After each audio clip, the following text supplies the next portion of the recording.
Hi hello. अभी हम घर और साफ कर लिए, लंच भी बन गया और मैं नहा ली। नहाने के बाद मैंने पूजा भी कर ली है और पूजा के बाद मैं बैठी हुई हूँ। अभी बज रहा है 1:30 और मैं इसलिए बैठी हुई हूँ क्योंकि तिवारी जी कोर्ट गए हुए हैं। कोर्ट से आएंगे उसके बाद एक साथ हम लोग लंच करेंगे। तो हम डेली आ नहीं पा रहे हैं। कारण यही था, पहले तो बहुत ज़्यादा आप लोगों ने देखे होंगे मैं ट्रैवल कर रही थी क्योंकि हम लोगों का काम था बहुत ज़्यादा बाहर के कोर्ट में। वो एक रीज़न था, केस भी ऐसा था, उसके लिए प्रिपरेशन वगैरह करना all this. And season change हो रहा था तो तबीयत भी ठीक नहीं थी और उसी में हमने जर्नी कर ली है। तो तबीयत बिल्कुल बिगड़ गया था और उसी में daily any how just was taking. मैं सेल्फ एक्चुअली मैं आर्थराइटिस की पेशेंट हूँ, तो मेरे ऊपर बहुत ज़्यादा प्रेशर पड़ता है। मैं ट्रैवल करती हूँ तो और लगातार ट्रैवल करती हूँ तो आई टुक रेस्ट प्रॉपरली। और तिवारी जी आते ही कोई उपाय नहीं है, केस है तो वो जा रहे हैं कोर्ट में रेगुलरली, बट नॉट मी। और सबसे बड़ी बात है घर की सफाई।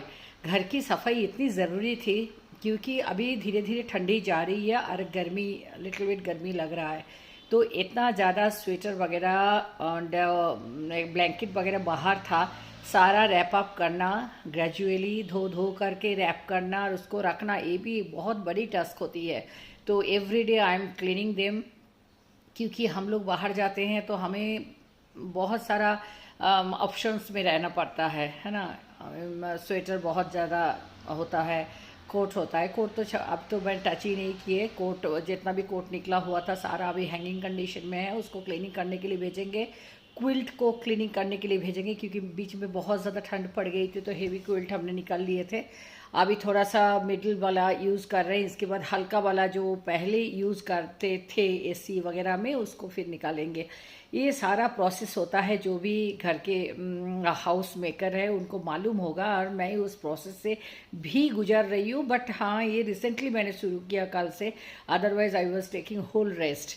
मैं रेस्ट ही ले रही थी। तो मॉर्निंग में आज उठी और उठने के बाद जैसे मेरा चाय वगैरह होता है, चाय वगैरह हो गया, ब्रेकफास्ट हो गया, पतिदेव को भेज दिए कोर्ट और उसके बाद लंच भी कर लिए, नहा लिए, क्लीन कर लिए सारा कुछ और उसके बाद पूजा वगैरह करके मुझे लगा कि मैं आप लोगों के साथ थोड़ा बहुत बातें कर लूँ कि ज़िंदगी मेरा कैसे चल रहा है। तो ज़िंदगी इसी तरह चल रहा है और मेरे बच्चे भी बहुत ईश्वर की कृपा से ठीक ठाक है। और ज़िंदगी का क्या क्या भरोसा, ज़िंदगी जितना दिन जी लूँ, जितना पल जी लूँ, वही मुझे लगता है कि वही हमारा what I have got from life. अपने ज़िंदगी से जो मुझे मिला तो वो क्या मिला, जितना पल मैंने जी लिया बस वही हमें मिला और कुछ नहीं। तो जितना पल मैं जीती हूँ, मेरा थोड़ा सा अलग थोड़ा फंडा है। मैं ज़्यादा देखती हूँ कि जानते हैं सभी के परिवार में ऐसा है, वो अपने खुद की सगी बहन हो, खुद की सगी ससुराल वाले कोई भी हो, तो all flow with some vested interest से ही आपके साथ संपर्क रखते हैं, मैंने देखा है ना। एंड जब आप वो करना बंद कर देते हो, हाँ, उनको जब लगता है कि आपसे कुछ वो फ़ायदा नहीं ले सकते, तब वो अपना स्वरूप में आ जाते हैं। तो मैंने भी एक्सपीरियंस किया अपने लाइफ में और बहुत करीबी से, मैंने करीबी लोगों से जो खून से है, माने खून के रिश्ते हैं, उनसे मैंने ये बोलूँगी मैं लेसन लिया। मैं उसके पहले नहीं सोचती थी, I am not like that, I do my duties, I do my work. और मैं प्रॉफिट लॉस पर्सनल रिलेशन में, जो पारिवारिक रिलेशन होता है ना, जहाँ खून का रिश्ता हो, अपने परिवार हो, मैं बहुत ज़्यादा वहाँ पे इंटरफेयर ही नहीं करती। मैं जानती हूँ ये लोग ठगा रहे हैं, ये लोग मुझे बेवकूफ़ समझ रहे हैं, ये लोग मेरा इस्तेमाल कर रहे हैं, मैं इस्तेमाल होती हूँ क्योंकि मुझे लगता है अभी अकल वकल की ज़रूरत है, मैंने लगाने की ज़रूरत है अकल की। जहाँ मुझे आउटपुट लेनी है, जहाँ मुझे फ़ायदा लेनी है, वो तो बाहर है। वो मेरे लिए इट इज़ एक्चुअली, मेरे पास दो वर्ल्ड था, एक घर परिवार और दूसरा था आउटर, क्योंकि मैं जॉब में थी, मैं वैराइटीज़ एक्टिविटीज़ करती रहती हूँ, तो मेरे लिए वो दूसरा एक दुनिया था। तो मैंने देखा कि बाहर का ये दुनिया है जहाँ हमें सक्सेस मिल सकती है, हमें कुछ आउट मिल सकता है, तो हम कुछ भी करें, जो भी करें, है ना, फिर भी जस्टिफाइड होना every time in every situation it is required. फिर भी चालाकी करे, जो भी करे, करो ना, बाहर एक दुनिया बनाओ अपना ना। आपके पास क्षमता है तो घर के अंदर क्यों, घर तो ऐसा होना चाहिए जहाँ पे एकदम समर्पण होना चाहिए, बट ऐसा नहीं होता। जो घर के अंदर के ही रहते हैं, जो दुनिया देखे ही नहीं है, वो घर के अंदर ही पॉलिटिक्स करते हैं, और वहीं पे कंपटीशन भी करते हैं, और बस, और उसी का विक्टिम मैं होती हूँ। हमेशा मैं विक्टिम हूँ मेरे परिवार के अंदर। ऑलवेज डिप्राइव कौन होती हूँ ना, मैं होती हूँ। इसलिए होती हूँ, मैं जानबूझ के होती हूँ। जो बाहर इतना लड़ सकता है, इतना कामयाबी हासिल कर सकता है ना, तो घर के अंदर नहीं कर सकता। बहुत बहुत आसानी से कर सकता है, बहुत आसानी से। तो मगर करते क्यों नहीं है जानते हो, वो बाहर देख चुका है, बाहर का दुनिया।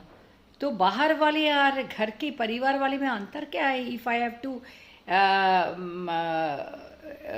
Do the same thing at home, घर में करना पड़ेगा वही चीज़ मुझे घर में अपने भाई बहनों के साथ, है ना, अपने मायके के साथ, अपने ससुराल वालों के साथ मुझे वही करना है।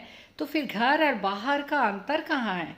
इससे अच्छा है सुकून तो इसी में है, क्योंकि मैं कर तो सकती हूँ, उसके बाद फिर ये मेरा माइंड वैसा नहीं है। मेरा विवेक जो कंसियंस है ना, it's very strong, you know.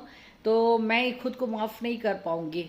मुझे लगा कि वो ऐसा किए तो ऐसा तो नहीं है मैं भी वैसा करूँ, है ना। तो इसीलिए मैं छोड़ देती हूँ, और वो समझते हैं कि ये तो बस इसका ले लिया, इसको चुप करा दिए, इसका ले लिए, इसका हिस्सा ले लिए। बेवकूफ़ो, हिस्सा कोई किसी का ले सकता है क्या? और सबसे बड़ी बात है, किसी का हिस्सा कोई लेने जाएगा ना, तो ऊपर वाला इतना उसका कचरा करता है डिप्राइवेशन का। मेरा खुद के एक्सपीरियंस, जो मेरा लाइफ है, मैंने खुद देखा है बाहर में कि कोई किसी के अधिकार से किसी को वंचित करता है ना, तो जो वंचित करता है वो घर में बहुत पॉलिटिक्स कर लेता है, करके वो वंचित करता है, मगर उसको उसका जो कॉस्ट देना पड़ता है बाद में इन लाइफ ना, अपने ज़िंदगी में ना, शायद मैंने क्या बोलूँ उसका, है ना। तो इसीलिए किसी के राइट से उसको आप वंचित करो और वो चुपचाप हट जाए, इसका मतलब वो चुप तो नहीं है, वो तुम्हें छोड़ दिया, क्योंकि उसको लगा हट चलो क्या लड़ना है, क्या मिलेगा, है ना। हाँ, लगता है अपने अधिकार के लिए लड़ना चाहिए, बट क्या है ना, उतना ही लड़ाई हम बाहर लड़ लेना तो मैं बहुत ज़्यादा इनकम कर सकती हूँ। तो इतना मेरे में कॉन्फिडेंस है, तो क्या लड़ना, अच्छा नहीं दो। तो the same thing is applied for मायका and same thing is applied for ससुराल, है ना।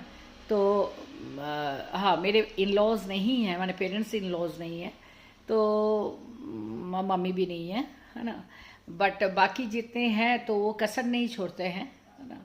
और मेरे husband is very very simple, you know, मैंने क्या बोलूँ, मेरे हस्बैंड इज़ अंडरस्टैंड्स, पहले तो कम समझते हैं कि वो उनको डिप्राइवेशन किया, और भगवान ने उनके साथ डिप्राइवेशन किया एक्चुअली। वो जब 2 साल के थे तो उनका पापा का डेथ हो गया, वो जब कॉलेज जाने लायक थे तब उनका मम्मी का डेथ हो गया। तो फिर वो इतना अंधे की तरह विश्वास करते हैं अपने घरों के लोगों के ऊपर, क्योंकि भगवान ने उनके साथ डिप्राइवेशन किया।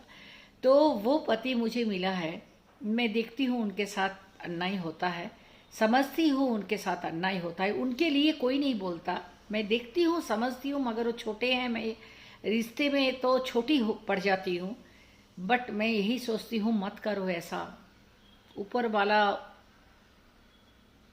छोड़ता नहीं है, किसी को नहीं छोड़ता। एक हाथ लेना, एक हाथ करना, एक हाथ लेना, मतलब कर्म एक हाथ, ऐसे एक हाथ से जो कर्म करोगे दूसरे हाथ से उसका फल मिलने वाला है।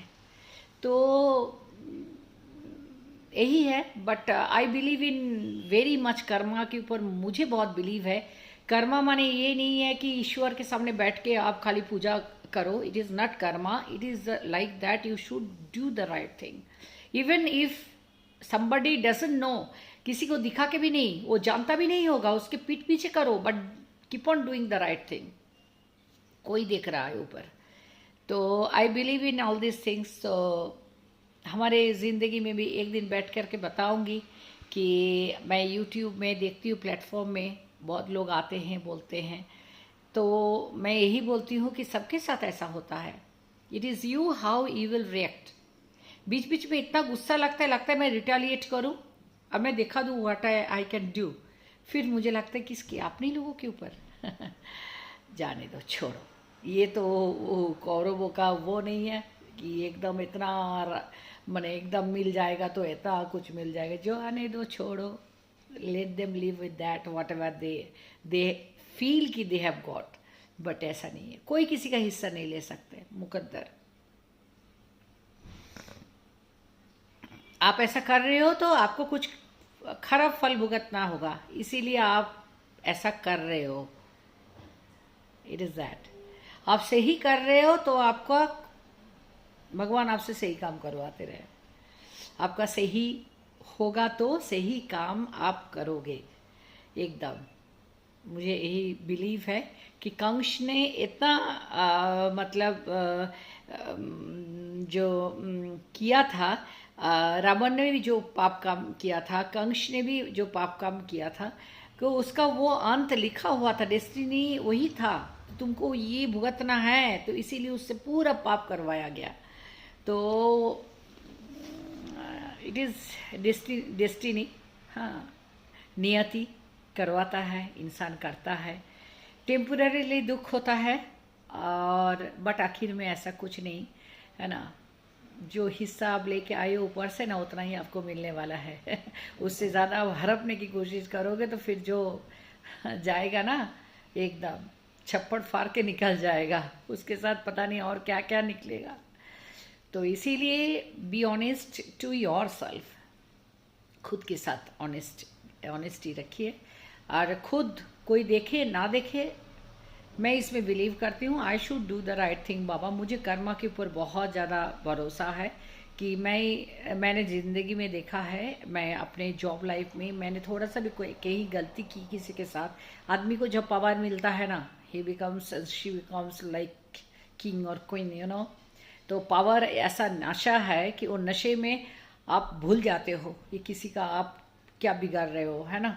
कोई आपको मान लीजिए अपमान ही कर दिया, फिर आप आपके पास पावर है ना, तो आप उसका इस्तेमाल कर देते हो, भूल जाते हो। तो कि क्षमा भी एक चीज़ होती है, कर दो ना क्षमा, यू हैव द पावर ना, उसको डिस्ट्रॉय करने की पावर आपके पास है। तो जब आपके पास पावर ईश्वर ने दिया है डिस्ट्रॉय करने लायक, तो इससे अच्छा है कि आप क्षमा कर दो। मगर इंसान भूल जाता है जब पावर मिलता है तो। बट ये मैंने महसूस किया है कि किसी का भी थोड़ा सा भी नुकसान किया तो वो नुकसान मेरे साथ भी हुआ है, तुरंत तो नहीं, बट 1-2 साल 4 साल बाद वही जगह पे हुआ है। मैं समझती हूँ कि उसका ये रिएक्शन है। तो इसीलिए every action has its own reaction. अच्छा काम करते रहिए, बिंदास जिए और प्यार बांटिए, खुश रहिए और खुशी बांटिए। बस यही ज़िंदगी का फंडा होना चाहिए। That's all. Bye bye, take care and share me my channel, है ना। और मानसी डेली लाइफ, इसे प्लीज़ आप लोग सब्सक्राइब करें, लाइक करें, शेयर करें, मेरे साथ जुड़े रहे। हम आएंगे, बातें करेंगे, अपना व्यूज़ शेयर करेंगे और डेली चोर्स भी दिखाएंगे। So thank you, bye bye, see you.